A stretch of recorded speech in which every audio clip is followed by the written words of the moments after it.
నొసగి సుఖ శాంతులు కూర్చును షిరిడి సాయి కథ మధుర మధుర మహిమాన్విత బోధ సాయి ప్రేమ సుధా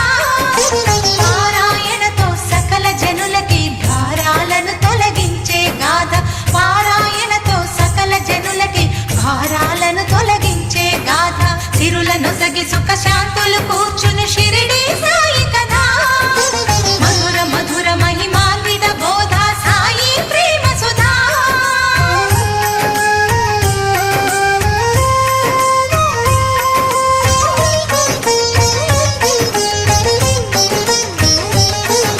షిరిడి గ్రామంలో ఒక బాలుని రూపంలో వేప చెట్టు కింద వేదాంతిగా కనిపించాడు తన వెలుగును ప్రసరించాడు పగలూరే ధ్యానం పరమాత్మునిలో లీనం పగలూరే ధ్యానం పరమాత్మునిలో